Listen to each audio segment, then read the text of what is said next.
Feliz sábado! Feliz sábado! Como é bom terminar mais uma semana na presença de Deus. E a Bíblia, ela tem muitas orações.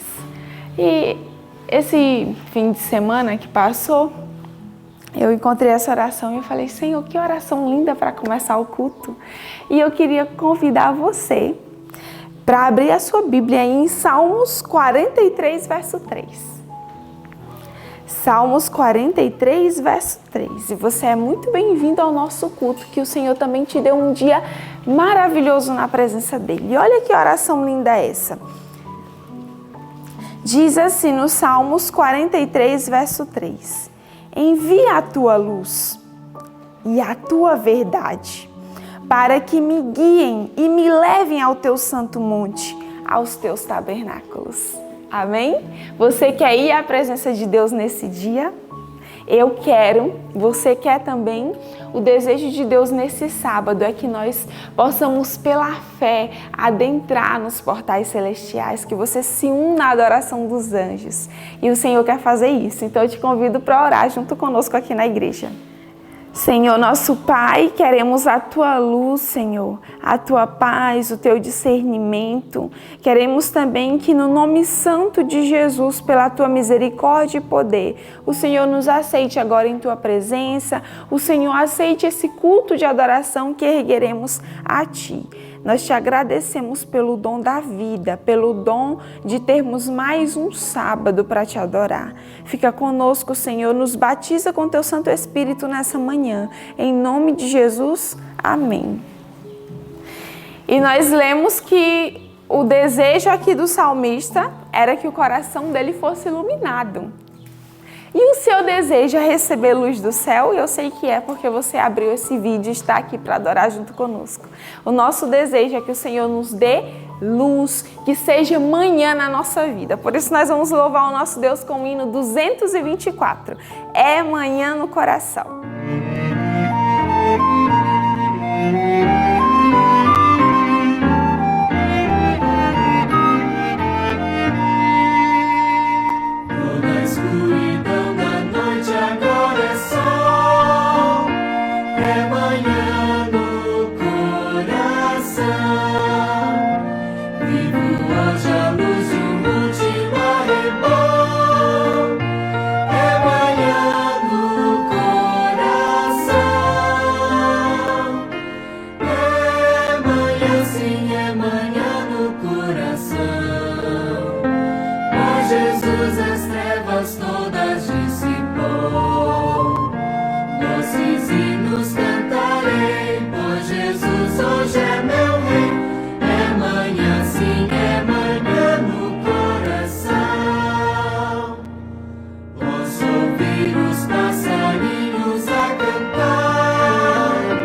Que toda a escuridão da noite, que todas as tristezas, que tudo que te afasta de Deus possa ficar para trás. E que a luz de Cristo ilumine o teu ser. Vamos para o nosso verso bíblico, que também é outra maneira de receber a luz do céu. O verso dessa semana foi 2 Coríntios, capítulo 4, do verso 6 ao 9. E a igreja aqui, acredito que já decorou, né? Todo mundo já está pronto. E você em casa, conseguiu decorar? Se não, ainda tem tempo nesse sábado. Aproveite para decorar. Então, vamos juntos? 1, 2, 3. 2 Coríntios 4, do 6 ao 9. Porque Deus, que disse que das trevas resplandecesse a luz, é quem resplandeceu em nossos corações, para a iluminação do conhecimento da glória de Deus na face de Jesus Cristo. Temos, porém, este tesouro em vasos de barro, para que a excelência do poder seja de Deus e não de nós. Em tudo somos atribulados, mas não angustiados, perplexos, mas não desanimados, perseguidos, mas não desamparados, abatidos, mas não destruídos. 2 Coríntios 4, do 6 ao 9. 2 Coríntios 4, do 6 ao 9. Porque Deus, que disse que das trevas resplandecesse a luz, é quem resplandeceu em nossos corações, para a iluminação do conhecimento da glória de Deus na face de Jesus Cristo. Temos, porém, este tesouro em vasos de barro, para que a excelência do poder seja de Deus e não de nós. Em tudo somos atribulados, mas não angustiados, perplexos, mas não desanimados, perseguidos, mas não desamparados, abatidos, mas não destruídos. 2 Coríntios 4, do 6 ao 9. 2 Coríntios 4, do 6 ao 9. Porque Deus, que disse que das trevas resplandecesse a luz, é quem resplandeceu em nossos corações, para a iluminação do conhecimento da glória de Deus na face de Jesus Cristo. Temos, porém, este tesouro em vasos de barro, para que a excelência do poder seja de Deus e não de nós. Em tudo somos atribulados, mas não angustiados, perplexos, mas não desanimados, perseguidos, mas não desamparados, abatidos, mas não destruídos. 2 Coríntios 4, do 6 ao 9. Amém? Eu quero que isso se cumpra na minha vida. Você quer na sua? Você quer na sua? Que a presença do Senhor, que a luz do Espírito dele esteja na tua vida. E que nada que aconteça possa te destruir, porque o Senhor está contigo. Amém? Abra sua Bíblia agora, nós vamos abrir aqui a nossa palavra. E nós vamos juntos, a palavra de Deus na verdade, né? Nós vamos abrir a nossa Bíblia e nós vamos juntos receber a luz do céu. Fica com o estudo e até amanhã.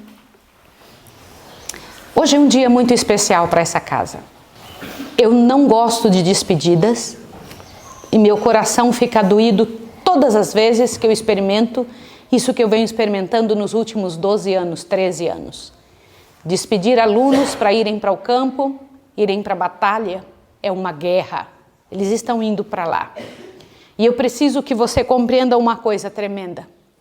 Nós só fazemos isso porque sabemos que está chegando o dia de nos reunirmos todos os missionários que já foram formados na escola de profetas, todos os que o Senhor já formou em todo o tempo em sua grande escola de profetas, a do Senhor Deus, todos estaremos reunidos no mesmo lugar. Bendito seja o nome do Senhor. Eu morei uma época em Maringá, fui obreira bíblica naquela região, em Mandaguari, em Marialva, em Maringá. E quando eu estava naquela época, um pastor era o pastor da Igreja Central de Maringá. E Deus sempre sabe todas as coisas antes que elas aconteçam, muito antes de sonharmos que elas podem acontecer. E o filho deste pastor se tornou um pastor missionário e correu o mundo. Morou no Japão, morou nos Estados Unidos, é pastor hoje na Bélgica, é um missionário na Bélgica, mas é um pastor que também é ovelha e se envolve com o povo de Deus, com a missão de Deus de uma forma muito profunda. Pastor Ricardo tem feito um trabalho muito bonito, é escritor. Ele também escreve e escreveu a mensagem do grande conflito de uma maneira muito especial, muito única, para que o mundo pudesse entender de uma forma mais fácil de compreender e mais perto da realidade de cada um, o jeito do grande conflito, o jeito que o Senhor Deus vai terminar a história dessa terra. E nestas nossas idas e vindas no trabalho do Senhor pelo mundo, quando fomos pregar na Bélgica, foi ali que encontramos novamente o pastor Ricardo. E o Senhor Deus, que já sabia, quando eu estava lá em Maringá, e ele era um jovenzinho, um rapaz ainda, já sabia que hoje o pastor estaria trabalhando na Bélgica, mas também o Senhor Deus tinha marcado em sua agenda. Lembra que tem a agenda do inimigo, mas tem a agenda de Deus? Lembra disso? Na agenda do Senhor tinha marcado que hoje, neste dia da saída dos missionários para o campo, ele mandaria um missionário neste dia para fazer os últimos momentos com eles. Eu fico tão impressionada com Deus por causa disso, sabe? O Senhor Deus traça situações, não há nada por acaso, Ele planejou. E eu queria chamar aqui o pastor Ricardo. O pastor Ricardo vai passar hoje o ano bíblico para nós. Seja bem-vindo, pastor. Muito obrigado. O senhor está em casa, viu? Obrigado. A Escola de Profetas, que é uma missão que eu sei que também está no seu coração. Deus lhe abençoe, viu, pastor? Estamos juntos. Que privilégio estar aqui do outro lado da tela. Porque eu já vi esse lugar, já acompanhei, já assisti, e que coisa incrível, né? Vim aqui em Pernambuco para estar com vocês e agora eu estou do outro lado da tela. Que coisa gostosa, que maravilhoso estar aqui. Eu vi esse lugar, eu falei, que bonito. E eu vejo que aqui foi feito com carinho, com amor, foi gasto tempo, dinheiro, recursos, porque isso aqui é para o Senhor. E eu penso naquela mulher, você conhece o nome dela, que quebrou um vaso que custava o trabalho de um ano aos pés de Jesus. Às vezes a gente faz isso. A gente gasta aquilo que Deus nos dá para honrar e glorificar o nome dele. E nada é demais para oferecer para o nosso Deus, porque ele é o dono de tudo. E lá no reino dele a gente vai andar nas ruas de ouro. Imagina, que coisa maravilhosa. Que bom estar aqui com vocês, principalmente num dia tão especial como esse. Eu me sinto honrado, privilegiado. E eu estou aprendendo muitas coisas aqui, estou me renovando. A minha igreja lá na Bélgica, tem sábados que temos 120 pessoas. Mas eu vou dizer uma coisa para vocês. Tem sábado que eles não cantam tão animados quanto vocês. E eu fiquei muito feliz de ouvir, até parei para ouvir vocês cantando. Porque o hino, quando parte do coração, ele expressa tudo que nós sentimos por Jesus. E aqui eu sinto que pessoas são apaixonadas por Jesus. Porque eu escuto a voz de vocês saindo com essa intensidade toda, vem do coração. Que maravilhoso. Eu vou levar muita coisa boa desse lugar. Eu espero trazer um pouquinho de bênção para vocês, mas eu estou levando a maior bênção. E eu espero levar essa bênção e compartilhar com outros. Nós hoje vamos dar uma olhadinha aqui no livro de Jó. Temos 3 capítulos, 16, 17 e 18. E vamos para alguns versos dos mais lindos e maravilhosos no finalzinho da vida de Jesus, a grande comissão. Jó 16... Nós temos aqui no meio do livro de Jó, nós estamos partindo aqui para a parte central, quando Jó recebeu aqueles amigos, e eu vou falar de amigos daqui a pouquinho, não eram amigos do melhor tipo, né? Não eram amigos verdadeiros. Eles dizem que você quer saber se alguém é amigo seu de verdade? Você experimente contar coisas boas que aconteceram com você. O sucesso que você está tendo, as alegrias, as realizações, e aí você vai descobrir se é amigo verdadeiro. O amigo falso, ele fica com inveja, né? E aí ele dá um sorriso falso, aquele olhar falso. O amigo verdadeiro, ele celebra com você, ele se alegra com você, ele fica feliz com a sua realização. Isso realmente acontece. Tem gente que sabe, é ator, é atriz, sabe fingir bem nessa hora. Mas com sensibilidade a gente percebe quem é amigo verdadeiro. E os amigos de Jó aqui não eram amigos que estavam em sintonia com ele, porque Jó conhecia a Deus. Veja que tudo que aconteceu com ele não culpou a Deus. Ele não culpou, mas ele começou a sofrer tanto. E Deus permitiu que esse sofrimento viesse. E os amigos estavam ali ainda trazendo mais peso. O que o inimigo fez? Tirou tudo e deixou a esposa só para azucrinar a vida dele. Só para trazer dúvida.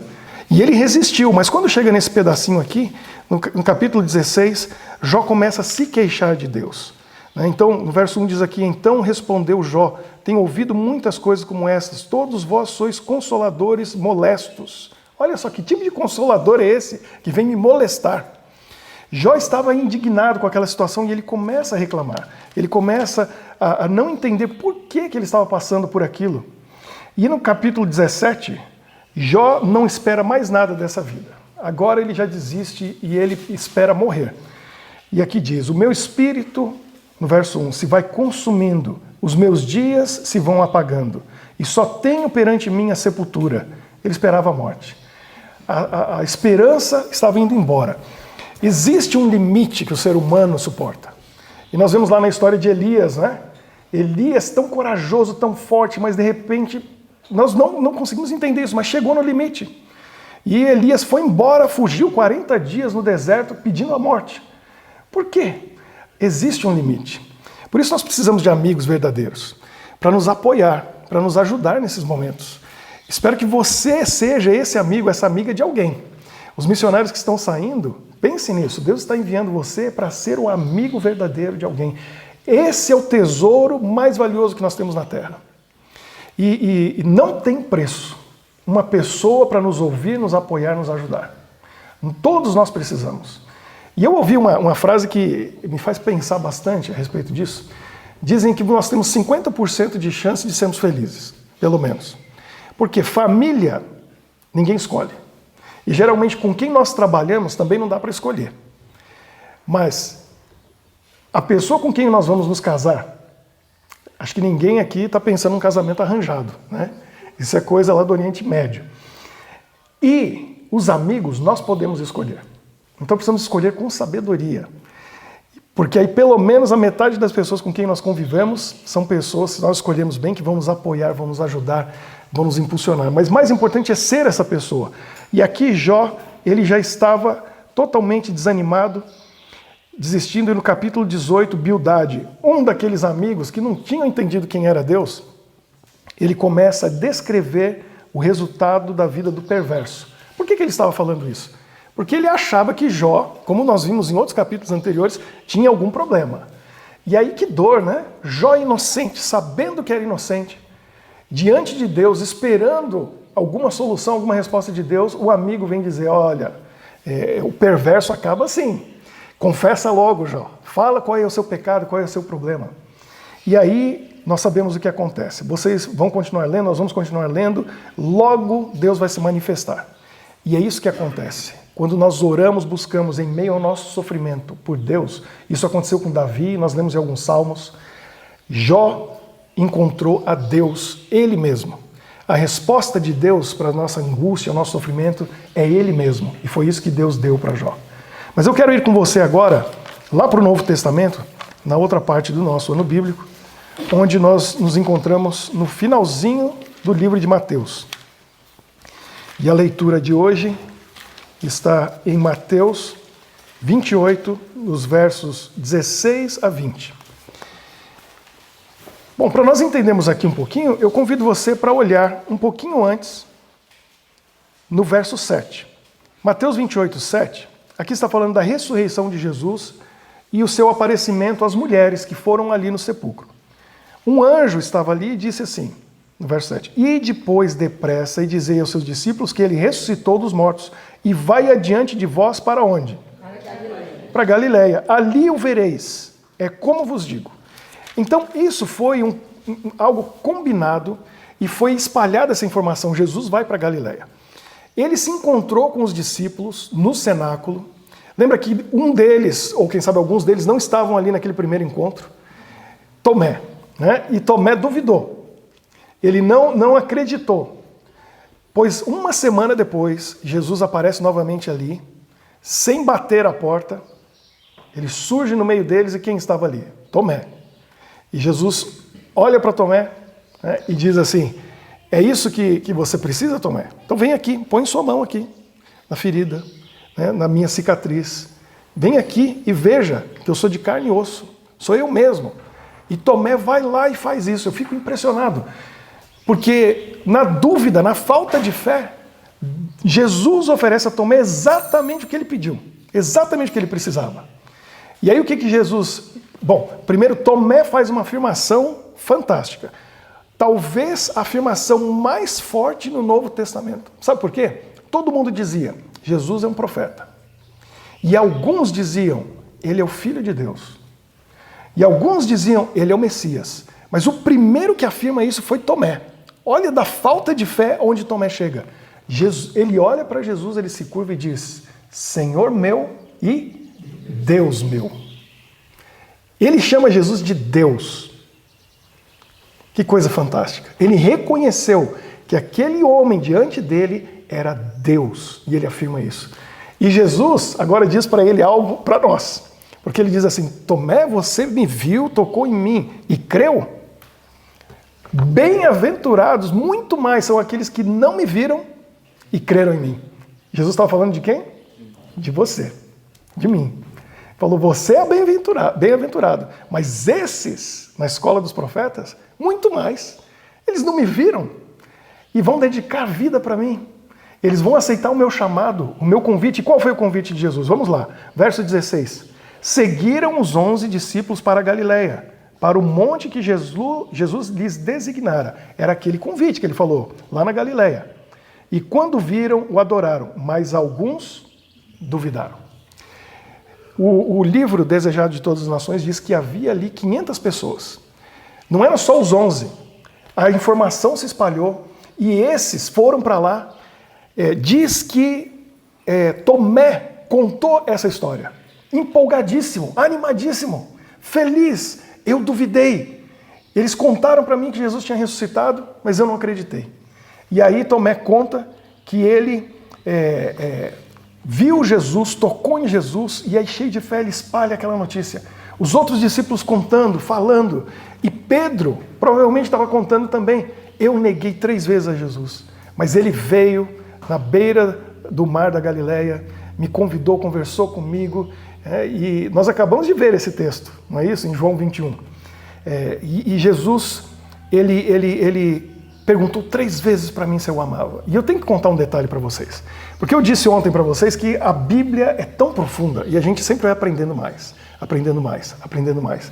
Eu aprendi algo com um doutor lá na Bélgica, um pastor aposentado, doutor no Velho Testamento. Ele lê hebraico, fala hebraico, conhece o Velho Testamento de maneira fantástica. Ele me ensinou uma coisa que me arrepiou. Porque quando a gente chega naquela história de João, e João está ali, Pedro, está ali no barco com João, com Tiago. A segunda vez que acontece aquele milagre da rede cheia de peixes, 153 grandes peixes. Jesus está preparando o café da manhã lá na beira da praia. Eles vêm para comer e aí a gente pensa no grego. Quando Jesus diz para ele, Pedro, tu me filéu? Você conhece? E ele diz, Senhor, tu sabes todas as coisas. Eu filéu você. Até que ele fala ágape. Mas esse pastor, como ele esse doutor em teologia, ele é conhecedor do hebraico, ele disse uma coisa que eu nunca tinha pensado. Ele falou, eles apesar de falar em grego, eles pensavam com a mente hebraica. Eles se comunicavam no hebraico, eles conversavam em hebraico. Foi escrito em grego, mas o pensamento deles é hebraico. Eu preciso ir na mente hebraica, eu preciso ir no hebraico para entender. E isso, quando eu estudo o Novo Testamento com essa visão, nós descobrimos coisas maravilhosas. Veja, o nome de Pedro não era Pedro. Qual era o nome dele? Simão. Quem mudou o nome dele? Jesus. Jesus que disse, olha, agora você é Pedro. Pedra, rocha. Mas naquele momento, quando Jesus conversa com Pedro, ele não chama ele de Pedro. Você vai lá em João 21 e você vai perceber que Jesus diz assim, Simão, filho de João, tu me amas? 3 vezes Jesus diz, Simão, filho de João, tu me amas? Por quê? No pensamento hebraico eu consigo entender. Shimon tem a mesma raiz do verbo ouvir no hebraico, que é shema. Lá no Antigo Testamento tem uma frase muito conhecida entre o povo judeu até hoje. Shema Israel, ouça Israel, o Senhor teu Deus fala contigo. E João quer dizer o Deus que perdoa. Então, Jesus estava dizendo, olha, Pedro nega 3 vezes a Jesus. Ele precisa de perdão, ele está sofrendo. E Jesus começa a conversa com ele dizendo assim, Simão, filho de João, ou seja, ouça, filho do Deus que perdoa. Tu me amas? 3 vezes, ouça, filho do Deus que perdoa. Tu me amas? Jesus estava oferecendo perdão. Olha o amor. Como eu disse para vocês ontem, Jesus nunca diz nada por acaso. Não sai nada da boca para fora. Não tem nada por acaso. Jesus, cada palavra dele tem um objetivo. E nós vamos estudando e vamos descobrindo. E agora aqui, Pedro era outro. Estava renovado. Ele ouviu de Jesus o quê? Deus me perdoou. 3 vezes, Deus me perdoou. E agora ele estava cumprindo a missão. Apacenta minhas ovelhas. Era isso que eles queriam fazer. E agora aquelas pessoas todas estão ali, mas infelizmente alguns deles duvidaram. Como Tomé. Jesus apareceu ali. 500 pessoas e alguns duvidaram. Você vai sair para a missão e tem pessoas que vão amar a mensagem que você vai trazer. Vão amar estar com você. Vão estar muito felizes, mas vai ter gente que vai rejeitar. E nós temos que estar preparados para isso. Sempre existirão aqueles que rejeitam. Aqueles que duvidam. Infelizmente, nós lemos nas parábolas de Jesus, o inimigo semeia a dúvida. E dúvida é uma palavra que não tem no dicionário de Deus. Não existe. Se você tiver alguma dúvida, ore, busque. Deus vai apagar a sua dúvida. Ele vai tirar. Porque dúvida não deve existir. É o inimigo que semeia a dúvida. Com Deus só existe fé, certeza, confiança. Infelizmente, alguns duvidarão. Não deixe isso desmotivar você. Se uma pessoa ouvir e aceitar, que grande vitória. Uma alma que vai estar vivendo eternamente no reino de Deus, vale o sacrifício de Jesus na cruz do Calvário. Tem muito valor. E a gente descobre como uma alma tem muito valor pelo tanto que o inimigo luta para tirar essa alma do reino de Deus. Ele podia deixar escapar, ele não deixa. Ele vai atrás, ele luta, porque ele sabe mais do que nós o valor que tem uma alma. O sacrifício de Jesus foi por aquela pessoa. Então alguns vão duvidar, mas aí Jesus, ele traz a mensagem, ele vai direto ao ponto, ele diz, Jesus aproximando-se falou-lhes, dizendo, toda autoridade me foi dada no céu e na terra. Aqui já está o Jesus vitorioso, aquele que venceu a morte eterna, venceu o inimigo, venceu o pecado, nos garantiu a coroa de ouro que é a vida eterna. Ele tem toda a autoridade. E com essa autoridade, ele diz o quê? Ide, portanto, fazei discípulos de todas as nações, batizando-os em nome do Pai, do Filho e do Espírito Santo, ensinando-os a guardar todas as coisas que vos tenho ordenado. E eis que estou convosco todos os dias até a consumação do século. Então, Jesus, com essa autoridade, ele dá uma ordem. Agora, eu não sei se você ouviu isso. Talvez tenha ouvido, mas é bom relembrar. Nesse verso 19, no original, só existe um verbo no imperativo. Já ouviu isso? O verbo ide no português está no imperativo, mas no original não está. O sentido lá está mais ou menos assim, indo. Só existe um verbo no imperativo. Qual é a ordem que Jesus deu aqui? Fazei discípulos. Essa foi a ordem. Enquanto você estiver indo, faça discípulos. Essa foi a ordem. E é com este sentimento que os discípulos saíram. Eles eram discípulos, entenderam o que era ser discípulo. Eles aprenderam naqueles 3 anos e meio com Jesus, que se tornou amigo deles. E agora eles saíram para fazer novos amigos, novos discípulos. O que acontece quando a gente convive com alguém? 3 anos e meio andando com Jesus, comendo com Jesus, dormindo com Jesus, tudo que Jesus fazia, eles faziam junto com ele. A não ser os momentos que Jesus os enviou para uma missão especial, para 3 meses de prática. Então, o tempo todo eles estavam com Jesus. Quando nós convivemos com alguém, nós acabamos descobrindo as afinidades. Nós descobrimos aquilo que temos em comum. E isso nos aproxima. E a amizade vai crescendo. Veja que Jesus tratava os discípulos como amigos. Lembra que está lá em João 15? Quando Jesus diz assim, ninguém tem maior amor do que esse. Qual que é o maior amor? Dar a vida por quem? Pelos amigos. Jesus tratava os discípulos como amigos. E ele deu o significado para nós na sua vida do que é ser amigo. Ele nos ensina o que é ser amigo. E amigo, como eu disse, é uma escolha. A gente escolhe os nossos amigos, as pessoas a quem vamos amar. Porque gostar é algo que nós não temos escolha. Não tem. É contra a sua vontade. Tem coisa que você gosta e tem coisa que você não gosta. A gente fica lutando para aprender a gostar de certas coisas. Comida, por exemplo, você diz assim, eu não gosto de tal coisa. Tem muita coisa que eu não gosto de comer. E eu como mesmo assim. Porque lá em casa não tem escolha. A minha esposa cozinha muito bem, né? Nós somos em casa veganos e ela faz comidas maravilhosas, mas tem alguns vegetais assim. Acho que eu não aprendi a comer na infância, ou meu paladar, mas eu como mesmo assim. Eu tenho 2 menininhos e a minha esposa diz o seguinte, eu tenho uma placa de metal, está na parede de casa. Eu comprei e coloquei lá para mim. Eu olho todo dia para ela, porque lá diz assim, o que você fala tão alto que eu não consigo ouvir o que você diz. As crianças aprendem pelo exemplo. Então tudo que eu faço eles vão copiar, não adianta eu falar nada. Então se eu sento à mesa e tem coisas que eu não gosto, se eles olharem para mim fazendo careta e dizendo que não gosto, eles não vão querer comer. Então eu tenho que comer com um sorriso no rosto e dizer que tá bom. E eles comem de tudo. Tem coisa que a gente não gosta. E isso é normal. Agora, o amor não é independente da nossa vontade. O amor é uma escolha. Você escolhe amar. E eu posso dizer para vocês, a minha jornada espiritual tem sido a maior lição que eu aprendi.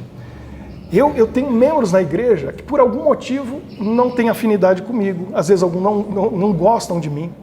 E às vezes não é nem culpa deles. Talvez foi alguém parecido que ofendeu eles no passado, eles me conhecem e a mente da gente faz umas ligações lá. Mas eu amo todo mundo. Eu quero ver todos eles no reino de Deus. Eu quero o bem de cada um deles. É uma escolha. Já falaram mal de mim pelas costas, já me criticaram, já me magoaram, já me feriram. E eles acham que eu sou falso às vezes. Porque eu chego para a pessoa e digo, meu irmão, eu amo você. Agora, cada um julga com a régua que tem, né? Mede com a régua que tem. É problema deles, mas isso eu tenho aprendido com Jesus. Amar a todos. É uma escolha. E fazer amigos é isso, você escolhe amar. Mesmo quando a pessoa pisa no seu pé, né? Pisa no seu calo, machuca você, magoa você, e você insiste. Porque Jesus fazia isso. Insistia, insistia. Veja Judas. Judas fez tudo o que fez, Jesus sabia. E quando chega no último momento, no último instante, no jardim do Getsemane, Judas vem a Jesus, beija ele. O que Jesus diz para Judas? Isso me impressiona. Ele diz, amigo. Era a escolha dele. Judas, não importa o que você fizer contra mim, não importa o que você vai fazer, me traindo, tudo isso, para mim você é um amigo. Eu te trato como um amigo. E eu fico pensando que eu, no lugar de Jesus, provavelmente também diria a mesma coisa, um pouco diferente. Né? Judas viria, daria um beijo em mim e eu diria assim, Judas, amigo, muito amigo. Com aquela nossa sarcasmo, a falsidade. Mas Jesus, eu tenho certeza, quando ele disse, Judas, amigo, veio do coração. Eu escolhi amar você, Judas. Você é meu amigo. Nós temos que fazer essa escolha de amar as pessoas e tratá-las como amigos. E você que vai sair, vai encontrar pessoas aí fora, e Jesus está dizendo, vá e faça discípulos. O que é isso? É fazer amigos.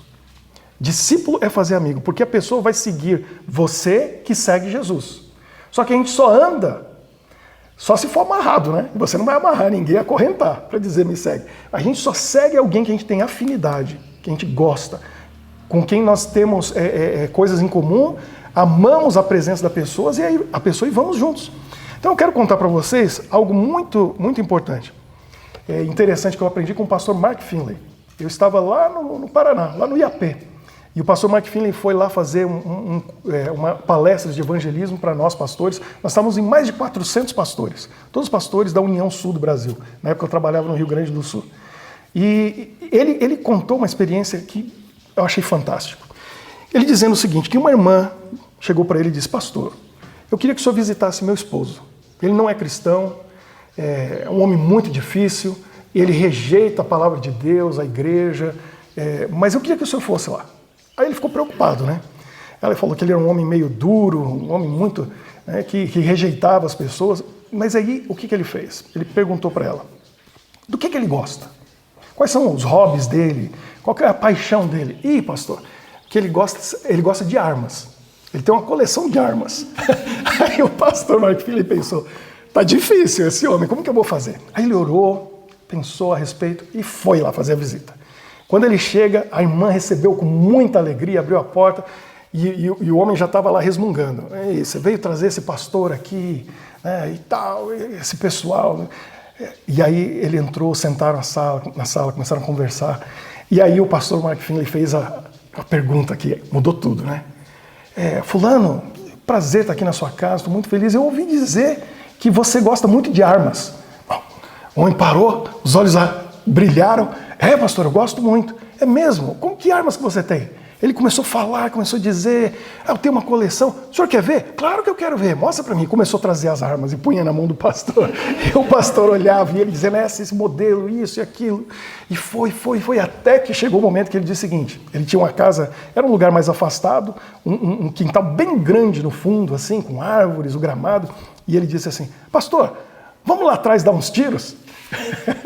E o pastor Mark Phillip pensou o seguinte, eu não vou quebrar nenhum princípio. Se fosse atirar em algum animal, ele não faria isso. Mas ele convidou para ir lá no fundo atirar nas latinhas e nas garrafas. Falou, vamos. E aí, quando chegou lá no fundo, ele colocou lá longe aquelas latinhas, as garrafas, e o pastor Mark Phillip começou a orar.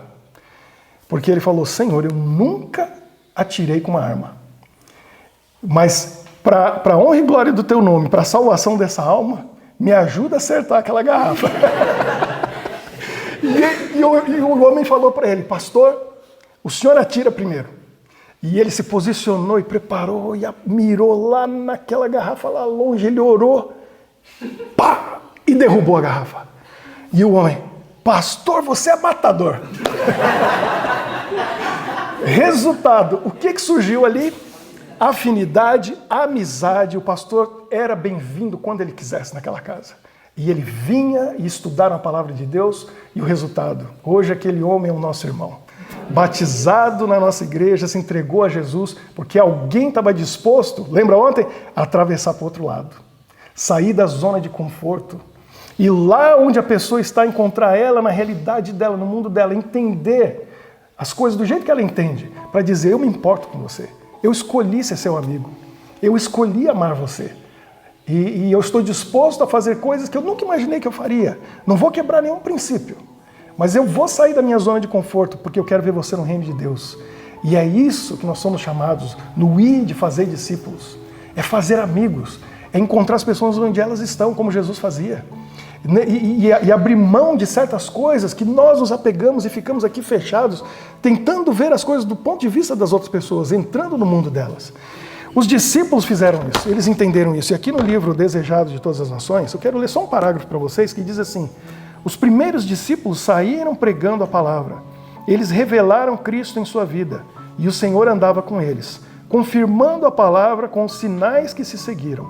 Esses discípulos se prepararam para a obra antes do dia de Pentecostes, se reuniram e tiraram dentre eles todas as desinteligências. Estavam de um mesmo sentimento, acreditavam na promessa de Cristo, de que a bênção seria dada, e oravam com fé. Não pediam a bênção apenas para si, estavam preocupados com a responsabilidade quanto à salvação de almas.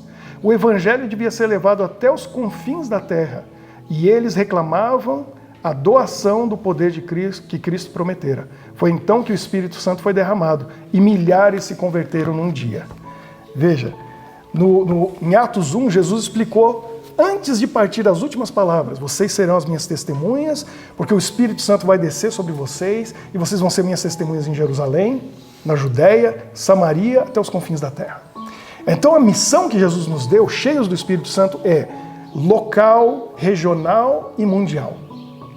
Deus precisa de missionários em todos esses lugares. A missão começa no nosso lar, começa em casa. na nossa cidade, no nosso bairro, e aí na cidade do lado, no estado do lado, no país vizinho, e assim vai. Então, missionário somos todos nós. Todos somos missionários. O verdadeiro cristão, ele já nasce no reino de Deus como missionário. E quem não tem a missão no coração, a salvação dessa pessoa está com algum problema. Se ela não está preocupada com a salvação de almas, é porque a salvação dela ainda não está garantida.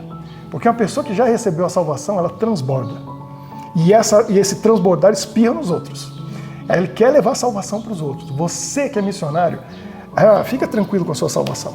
Porque enquanto a gente está na missão, a nossa salvação está garantida. Isso só demonstra que Jesus já entrou na sua vida, encheu o seu coração e está transbordando. E é isso que nós precisamos fazer. Agora, o detalhe que diz aqui é que os discípulos, eles resolveram as diferenças deles. Aqui a palavra usada foram as desinteligências.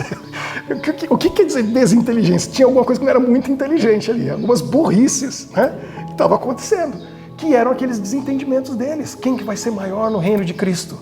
Pedro, Tiago, João discutindo, e aí a mãe vem e fala, coloca um filho na direita, o outro à esquerda, e Pedro ficou bravo e os outros discípulos. O que aconteceu? Jesus ficou 40 dias com eles depois da ressurreição.